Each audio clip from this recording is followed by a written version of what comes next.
মারধর তোলাবাজির অভিযোগে কামারপুকুরে এক তৃণমূল নেতাকে গ্রেপ্তার করা হয়। কোমরে দড়ি পরিয়ে আদালতে তৃণমূল নেতাকে নিয়ে এলো পুলিশ।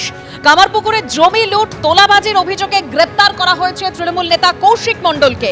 ধৃত কৌশিকের স্ত্রী গোঘাট 2 পঞ্চায়েত সমিতির কর্মাধ্যক্ষ তনুশ্রী মণ্ডল। একাধিক অভিযোগে ঝাড়খণ্ডের রাঁচি থেকে এই তৃণমূল নেতাকে গ্রেপ্তার করা হয়। আগেই গ্রেপ্তার কামারপুকুর গ্রাম পঞ্চায়েত প্রধান রাজদীপ দে।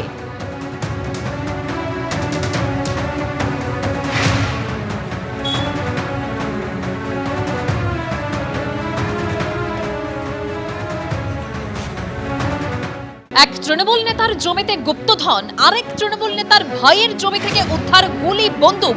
উত্তর 24 পরগনার মচলন্দপুরে তৃণমূল নেতার জমির নিচে লুকোনো অস্ত্র ভান্ডার। উদ্ধার 3টি দোনলা বন্দুক, 24 রাউন্ড কার্তুজ। একটি ব্যাগে করে মাটির তলায় পুঁতে দেওয়া হয়েছিল এই বন্দুক আর কার্তুজ। বুধবারই তৃণমূল নেতার ভাই সুজিত সাহার বাড়ি থেকে 27 লক্ষ টাকা উদ্ধার হয়। আগেই সুজিত সাহার বাড়ি থেকে উদ্ধার হয়েছিল 660 রাউন্ড গুলি। তৃণমূল নেতা অজিত সাহার ভাইয়ের বাড়ি থেকে উদ্ধার হয়েছে 190টি দলিলও। গোবরডাঙ্গা ও মচলন্দপুরে প্রচুর জমির মালিক এই সুজিত সাহা, খবর সূত্রের।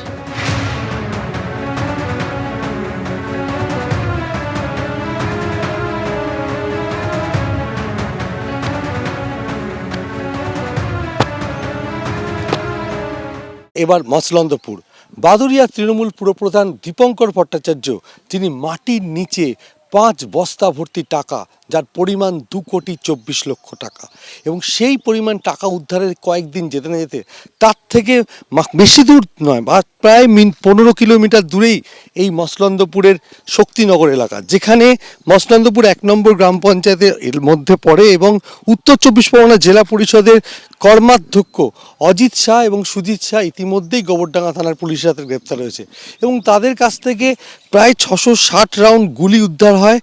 এই ঘটনায় তদন্ত করতে গিয়ে পুলিশ জানতে পারে যে এই যে বিঘার পর বিঘা জমি সুজিত শাহ কিনে রেখেছিলেন এবং পাঁচিল দিয়ে ঘিরে রেখেছিল, সেই জমির ভেতরে একেবারে মাটির নিচে চাপা দেওয়া অবস্থায় ব্যাগ ভর্তি 3টি দোনলা বন্দুক এবং 24 রাউন্ড কার্তুজ উদ্ধার হয়েছে।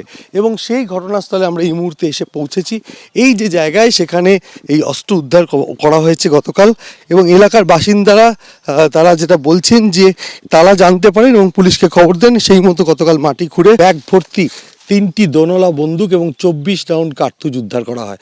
এবং সুজিত শাহর বাড়ি থেকে তাদের যখন গ্রেপ্তার করা হয়েছিল, মচলন্দপুরের বাড়ি থেকে 660টি কার্তুজ উদ্ধার হয়েছিল, এবং 60টা খালি কার্তুজ উদ্ধার হয়েছিল, এবং 2টো এয়ার গান উদ্ধার হয়েছিল। এবং তখনই পুলিশের সন্দেহ হয় এত পরিমাণ কার্তুজ কী জন্য ব্যবহার করা হতো। তখনই ধারণা হয়েছিল যে বেআইনিভাবে তাদের কোনো অস্ত্র রয়েছে। আর স্থানীয় সূত্রে খবর পেয়ে গতকাল এখানেই তল্লাশি চালিয়ে 3টি দোনলা বন্দুক একটি ব্যাগের মধ্যে ভরে রাখা ছিল, এবং 24 রাউন্ড কার্তুজ উদ্ধার করা হয়েছিল। এবং বছর 15 আগে এই জমিটি দখল করেছিলেন অজিত শাহর ভাই সুজিত শাহ, এমনটাই স্থানীয় বাসিন্দারা জানাচ্ছিলেন। পাঁচিলে ঘেরা ছিল, রাতের অন্ধকারে তারা আসতেন। তারা এখানে আর কি মজুত করে রেখেছেন খতিয়ে দেখছে পুলিশ। তবে এই তৃণমূল নেতা এবং তার ভাইকে গ্রেপ্তার করার পর প্রথমে 27 লক্ষ টাকা, 660 রাউন্ড কার্তুজ উদ্ধার হলো, তারপরে বেআইনিভাবে মজুত রাখা অস্ত্র মাটি করে উদ্ধার হলো। এই ঘটনায় রীতিমতো চাঞ্চল্য ছড়িয়ে পড়েছে মচলন্দপুর এলাকায়। ক্যামেরায় শুভঙ্কর লাহার সঙ্গে সমীরণ পাল, এবিপি আনন্দ, উত্তর 24 পরগনা। এবিপি আনন্দ, এগিয়ে থাকে, এগিয়ে রাখে।